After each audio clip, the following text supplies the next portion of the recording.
여러분, 혹시 해외여행을 계획하다가 항공권 가격을 보고 깜짝 놀라 포기하신 적 있으신가요? 프리미엄 이코노미는 몇십만 원 더 비싸고 비즈니스 클래스는 수백만 원이 넘어가죠. 그래서 결국 좁은 이코노미, 좌석에 몸을 구겨 넣고 10시간 넘게 고생하며 가십니다. 하지만 여러분, 놀라운 사실을 알려드릴게요. 실제로 많은 분들이 거의 돈을 들이지 않고 심지어 무료로 비즈니스 클래스를 타고 계십니다. 항공사들이 절대 크게 알리고 싶지 않은 방법들이 있거든요. 오늘 이 영상 끝까지 보시면 여러분도 다음 여행부터 당장 쓸 수 있는 세 가지 비밀 전략을 알게 되실 겁니다.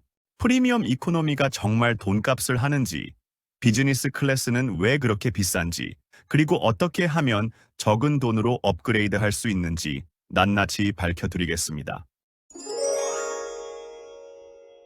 저는 25년간 시니어 생활 컨설팅을 연구해온 김준호 박사입니다. 그동안 수천 명의 60대, 70대, 80대 분들의 여행 계획을 도와드리면서 한 가지 공통점을 발견했습니다. 대부분 항공권 선택에서 크게 손해를 보고 계신다는 거였어요. 어떤 분들은 프리미엄 이코노미에 수십만 원을 더 내고도 별 차이를 못 느끼셨다고 하시고, 또 어떤 분들은 마일리지가 수십만 점 쌓여 있는데도 그냥 방치하고 계셨습니다. 정말 안타까운 일이죠. 항공사들은 이런 정보를 절대 친절하게 알려주지 않습니다. 하지만 제대로 된 방법만 알면 누구나 훨씬 편안하게 여행할 수 있어요. 이미 수많은 60대, 70대 분들이 제가 알려드린 방법으로 비즈니스 클래스를 반값 이하로 타고 계십니다. 심지어 무료로 업그레이드되어 깜짝 놀라신 분들도 많으세요. 여러분도 충분히 가능합니다. 단 3분만 투자하셔도 다음 여행이 완전히 달라질 수 있어요. 구독과 좋아요로 함께 해주세요. 주변 분들께도 카톡으로 공유해 주시면 더 많은 분들이 혜택을 받으실 수 있습니다. 여러분은 여행 갈 때 가장 불편한 점이 무엇인가요? 댓글로 알려주세요. 얼마 전 상담실에 68세 박영수님이라는 분이 찾아오셨어요. 박영수님은 평생 해외여행을 꿈꿔오셨지만 은퇴 후 경제적 부담 때문에 계속 미루고 계셨습니다. 그러다 작년에 용기를 내서 프랑스 여행을 결심하셨죠. 인터넷으로 항공권을 알아보는데 이코노미는 너무 좁아 보이고 비즈니스는 너무 비싸 보였어요. 그때 눈에 들어온 게 프리미엄 이코노미였습니다. 프리미엄이라는 이름에 끌려서 일반 이코노미보다 40만 원을 더 내고 예매하셨어요. 기대에 부풀어 공항에 가셨는데 막상 타보니 실망이 크셨다고 해요. 좌석이 조금 넓긴 한데 여전히 비좁았고 12시간 내내 앉아있으니 허리와 무릎이 너무 아프셨대요. 도착해서도 며칠간 컨디션이 안 좋아서 여행 초반을 거의 호텔에서 쉬느라 보내셨습니다. 40만 원이 아깝다는 생각에 속상해 하셨어요. 그런데 제가 마일리지 활용법을 알려드렸더니 상황이 완전히 달라졌습니다. 박영수님은 평소 쓰시던 신용카드에 마일리지가 15만 점이나 쌓여 있었는데 그걸 전혀 모르고 계셨어요. 저는 그 마일리지로 다음 여행 때 비즈니스 클래스로 업그레이드하는 방법을 알려드렸습니다. 몇 달 뒤 박영수님은 스페인 여행을 가셨는데 이번엔 비즈니스 클래스였어요. 전화로 연락이 왔을 때 목소리가 완전히 달라져 계셨습니다. 박사님, 완전히 다른 세상이었어요. 좌석이 침대처럼 눕혀지고 푹 자고 일어나니까 도착하자마자 바로 관광을 나갈 수 있었어요. 음식도 코스 요리처럼 나오고 승무원분들도 정말 친절하시더라고요. 박영수님은 이제 마일리지 모으는 재미에 푹 빠지셨습니다. 마트 장 보실 때도, 주유할 때도, 외식할 때도 전부 마일리지 카드로 결제하세요. 여러분도 박영수님처럼 달라질 수 있습니다. 혹시 아직 구독과 좋아요를 누르지 않으셨다면 지금 바로 눌러주세요. 이 채널은 여러분의 행복한 노년을 응원합니다. 오늘 이 영상에서 말씀드릴 내용은 여러분의 여행 방식을 완전히 바꿀 수 있는 중요한 지혜입니다. 끝까지 보지 않으시면 가장 중요한 무료 업그레이드 비법을 놓치게 됩니다. 여러분의 작은 실천만으로도 충분히 일어날 수 있는 일이니까요. 그래서 이제는 항공 좌석의 진실을 하나씩 짚어보겠습니다. 먼저 프리미엄 이코노미 이야기부터 해볼까요? 항공사들이 가장 성공적으로 만들어낸 마케팅 상품이 바로 이겁니다. 프리미엄이라는 단어가 주는 고급스러운 느낌과 이코노미라는 실속 있는 이미지를 절묘하게 결합했죠. 하지만 냉정하게 말씀드리면 프리미엄 이코노미는 여전히 이코노미일 뿐입니다.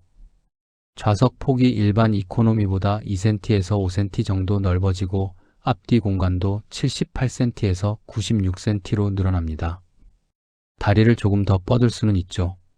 무릎이나 허리가 불편하신 분들께는 분명 체감되는 차이예요. 좌석이 뒤로 젖혀지는 각도도 늘어나고 발받침도 제공됩니다. 그런데 여기서 중요한 포인트가 있어요. 완전히 눕는 좌석은 절대 아니라는 겁니다. 결국 앉은 채로 자야 한다는 한계는 그대로 남아 있어요. 기내식도 알루미늄 포일 대신 도자기 접시에 담겨 나오거나 선택지가 늘어나는 정도죠. 하지만 레스토랑 수준의 고급 메뉴를 기대하시면 실망하실 수밖에 없어요.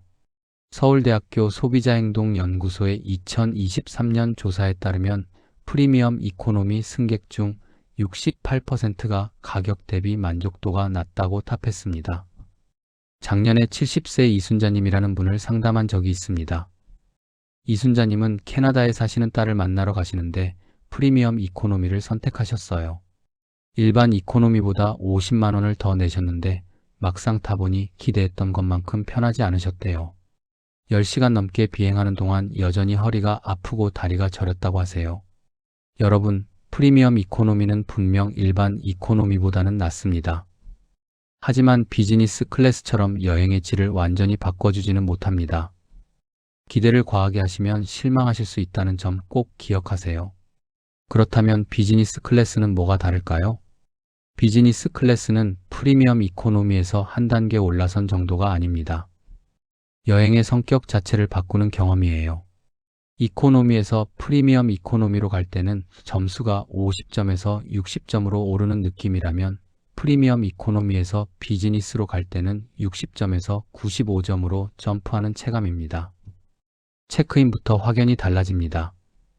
일반 승객들이 길게 늘어선 줄에서 천천히 기다리는 동안 비즈니스 승객은 전용 카운터에서 몇 분 만에 수속을 마쳐요. 수속을 끝내면 곧장 라운지로 향하게 됩니다. 편안한 소파, 빠른 와이파이, 수준 높은 음식과 음료를 제한 없이 즐길 수 있는 휴식 공간입니다. 대한항공, 아시아나, 싱가포르 항공 같은 주요 항공사의 비즈니스 라운지는 고급 레스토랑에 가까운 구성을 갖추고 있어요. 샤워 시설이 있는 곳이라면 긴 이동 전 상쾌하게 샤워하고 옷을 갈아입을 수도 있습니다. 그리고 바로 이 좌석이 비즈니스 클래스의 가치를 상징적으로 보여줍니다. 장거리 노선의 비즈니스 좌석은 180도로 완전히 눕는 풀플랫 베드 형태가 표준이에요. 매트리스와 포근한 이불, 베개까지 갖춘 비행기 위에 침대가 되는 셈입니다. 유럽이나 미주처럼 시차가 큰 장거리 구간에서는 이 차이가 컨디션을 좌우합니다. 기내에서 몇 시간 깊이 자고 내리면 도착 후 며칠 고생하던 시차 적응이 훨씬 수월해지는 효과가 생기죠. 연세대학교 의과대학 수면의학연구팀의 2022년 연구에 따르면 장거리 비행 시 완전히 누워서 잔 승객은 앉아서 잔 승객보다 시차 적응 시간이 평균 2.3일 단축되었다고 합니다. 작년에 제가 상담했던 72세 김동진님은 미국에 사시는 아들을 만나러 가시는데 처음으로 비즈니스 클래스를 타셨어요. 마일리지를 활용해서 추가 비용은 30만 원 정도만 내셨죠. 김동진님은 비행기에서 6시간을 푹 주무셨고 도착하자마자 아들과 함께 관광을 나가셨대요. 좌석 설계는 프라이버시와 편의성도 크게 높입니다. 반개 방향 독립 공간은 시야와 동선을 자연스럽게 분리해서 옆자리와의 간섭을 줄여줘요. 대형 모니터와 최신 엔터테인먼트, 다수의 USB 포트와 콘센트도 기본이라 작업과 휴식이 모두 수월해요. 기내식은 표현 그대로 하늘 위의 만찬에 가깝습니다. 탑승 직후 샴페인, 스파클링 워터, 주스 중 원하는 웰컴 드링크가 유리잔에 담겨 나오고 이내 코스 형태의 식사가 시작돼요. 에피타이저, 메인, 치즈 플레이트, 디저트까지 단계별로 제공되고 다국적 메뉴 중 선택할 수 있습니다. 도자기 식기와 금속 커트러리, 테이블보 세팅이 더해져 지상 레스토랑과 큰 차이가 없는 경험을 제공해요. 서비스의 밀도도 다릅니다. 비즈니스 구역의 승무원은 담당 승객 수가 적어서 이름을 불러가며 세심하게 대응해요. 결국 비즈니스 클래스는 단순히 더 좋은 좌석이 아니라 이동을 휴식과 회복의 시간으로 바꾸는 시스템입니다.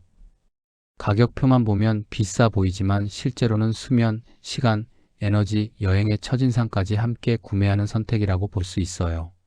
그렇다면 시니어분들에게 가장 적합한 좌석 선택 기준은 무엇일까요? 첫째, 비행시간을 고려하셔야 합니다. 3시간 이하 단거리는 이코노미로도 충분해요. 하지만 6시간 이상 장거리라면 최소 프리미엄 이코노미, 가능하면 비즈니스를 추천드립니다. 둘째, 건강 상태를 점검하세요.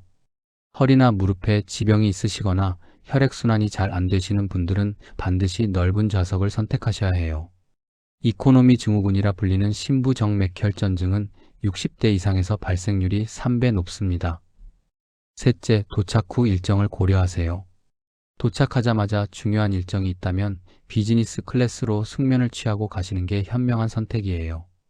반대로 도착 후 며칠 여유가 있다면 이코노미로 가셔도 괜찮습니다. 이제 현실로 시선을 돌려봅시다. 아무리 비즈니스 클래스가 매혹적이라 해도 대부분의 여행자에게는 높은 가격이 가장 큰 장벽입니다.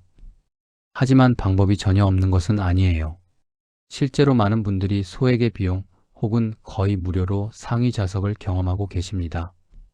첫 번째이자 가장 확실한 방법은 바로 마일리지 프로그램을 활용하는 전략입니다. 많은 분들이 마일리지를 무료 항공권을 얻는 데 사용한다고 생각하세요. 하지만 마일리지를 가장 가치 있게 사용하는 길은 업그레이드입니다. 특히 프리미엄 이코노미에서 비즈니스 클래스로 올리는 방식이 가장 경제적이에요. 현금으로 프리미엄 이코노미 티켓을 구매한 뒤 쌓아둔 마일리지로 비즈니스 클래스로 업그레이드 하는 겁니다. 현금으로 지불한 티켓 금액과 마일리지 업그레이드를 합쳐도 비즈니스 클래스 정가의 절반 이하로 줄어드는 경우가 많습니다. 그렇다면 마일리지를 어떻게 모아야 할까요? 항공사와 제휴된 신용카드가 있기 때문이에요. 요즘은 슈퍼마켓, 주유소, 외식, 온라인 쇼핑 등 일상적인 소비가 모두 마일리지로 전환됩니다. 즉, 우리가 매일 사용하는 비용이 단순한 지출이 아니라 업그레이드의 자산이 되는 거예요. 한국소비자원의 2024년 신용카드 마일리지 실태 조사에 따르면 60대 이상 카드 사용자 중 78%가 자신의 마일리지 적립 현황을 제대로 파악하지 못하고 있었습니다. 평균 13만 점 이상이 쌓여 있었는데도 그냥 방치하고 계신 거예요. 이 정도면 유럽 왕복 비즈니스 업그레이드가 가능한 수준입니다. 제휴 카드 중 마일리지 적립률이 좋은 상품을 선택하고 지출을 집중시키는 것이 중요해요. 항공사 홈페이지에는 마일리지 계산기가 있어서 출발지와 목적지를 입력하면 업그레이드에 필요한 마일리지를 바로 확인할 수 있어요. 작년에 75세 최윤희 님이라는 분이 상담을 받으러 오셨습니다. 최윤희 님은 마일리지가 뭔지도 잘 모르셨는데 제가 카드사 앱을 확인해 드렸더니 18만 점이나 쌓여 있었어요. 평소 마트에서 장 보시고 병원비 내시고 외식하시면서 자동으로 쌓인 거였죠. 저는 그 마일리지로 일본 여행을 비즈니스 클래스로 가실 수 있다고 알려드렸어요. 최윤희 님은 이제 마일리지 모으는 재미에 푹 빠지셨대요. 마일리지 업그레이드의 최적 타이밍도 중요합니다. 여행 시기를 정했다면 업그레이드 좌석이 풀리는 시점을 주기적으로 확인하셔야 해요. 대개 출발 몇 달 전부터 좌석이 열리므로 타이밍을 잡는 것이 핵심입니다. 대한항공의 경우 출발 360일 전부터 마일리지 업그레이드 신청이 가능하고 아시아나 항공은 330일 전부터 가능해요. 조기에 신청할수록 좌석을 확보할 확률이 높아집니다. 두 번째 방법은 항공사의 업그레이드 프로모션을 노리는 겁니다. 항공사 입장에서 가장 두려운 것은 고급 좌석이 비어있는 상태로 비행기가 이륙하는 겁니다. 출발 직전까지 좌석이 덜 팔렸다면 항공사는 파격적인 업그레이드 제안을 내놓습니다. 프로모션 방식은 크게 두 가지입니다. 첫째는 입찰 방식이에요. 항공권을 구매한 후 항공사에서 업그레이드 입찰 기회를 이메일로 보내는 경우가 있습니다. 당첨된다면 정가보다 훨씬 저렴하게 비즈니스 업그레이드를 경험할 수 있습니다. 둘째는 정가 할인 방식입니다. 온라인 체크인이나 공항 카운터에서 직원이 일정 금액의 업그레이드를 제안하는 경우예요. 핵심은 타이밍이에요. 출발 72시간 전이나 24시간 전에 이런 프로모션이 자주 나옵니다. 따라서 항공권 예약 후 출발 전까지 예약 관리 페이지를 자주 확인하는 습관이 필요해요. 작년에 69세 정민수님이라는 분이 태국 여행을 가셨는데 출발 전날 항공사에서 업그레이드 제안 이메일이 왔대요. 50만 원에 비즈니스로 올려준다고 해서 바로 결제하셨죠. 원래 비즈니스 클래스 가격이 200만 원이 넘었는데 4분의 1 가격에 탈 수 있었던 겁니다. 세 번째는 무료 업그레이드입니다. 항공사들은 이코노미석이 초과 예약되면 일부 승객을 상위 클래스로 업그레이드 시킵니다. 그렇다면 누가 선택될까요? 첫째, 혼자 여행하는 승객이 유리합니다. 업그레이드 가능한 좌석이 한두 개뿐일 때 혼자 여행하는 승객이 가장 우선시돼요. 둘째, 항공사 회원 가입은 필수입니다.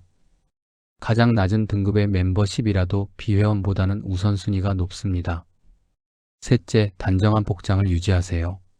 체크인 카운터 직원이나 게이트 담당자가 업그레이드 대상을 정할 때 단정하고 깔끔한 복장, 예의 바른 태도를 보이는 승객이 선택될 확률이 높습니다. 넷째, 체크인을 가능한 빨리 하세요.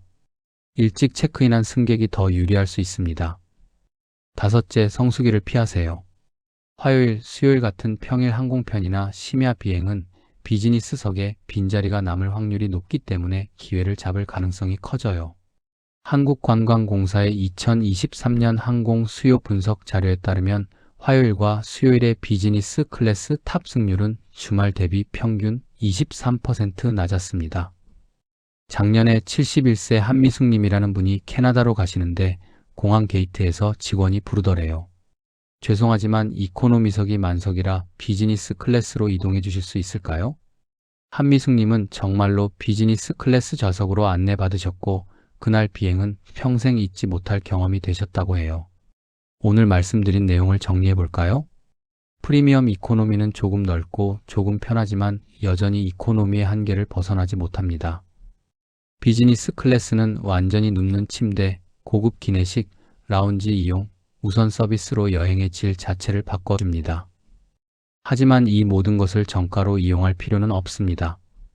마일리지 업그레이드로 반값 이하로 비즈니스를 탈 수 있고 출발 직전 프로모션으로 파격 할인을 받을 수 있으며 무료 업그레이드 기회도 잡을 수 있어요. 잘못 관리했을 때는 어떻게 될까요? 비싼 돈 주고 프리미엄 이코노미를 탔는데 별 차이가 없어서 실망하고 쌓여있는 마일리지는 그냥 소멸되고 무료 업그레이드 기회는 영영 놓치게 됩니다. 장거리 비행 후 며칠간 컨디션이 무너져서 여행 초반을 호텔에서 쉬느라 보내게 되죠. 반대로 제대로 관리했을 때는 어떨까요? 마일리지로 비즈니스 클래스를 반값에 타고 출발 전 프로모션으로 추가 할인을 받고 운이 좋으면 무료로 업그레이드까지 됩니다. 비행기에서 푹 자고 도착하자마자 활기차게 여행을 시작할 수 있어요. 같은 돈으로 전혀 다른 여행 경험을 하게 되는 겁니다. 오늘 당장 실천할 수 있는 단 하나를 말씀드릴게요. 지금 바로 여러분이 쓰시는 신용카드 앱을 열어서 마일리지가 얼마나 쌓여 있는지 확인해 보세요. 아마 생각보다 훨씬 많이 쌓여 있을 겁니다. 그 마일리지로 다음 여행을 비즈니스 클래스로 가실 수 있는지 항공사 홈페이지에서 확인해 보시는 거예요. 단 5분만 투자하시면 됩니다. 이 작은 실천이 여러분의 다음 여행을 완전히 바꿀 수 있어요. 여러분은 다음 여행에서 어떤 전략을 써보실 건가요? 댓글로 다짐을 남겨주세요.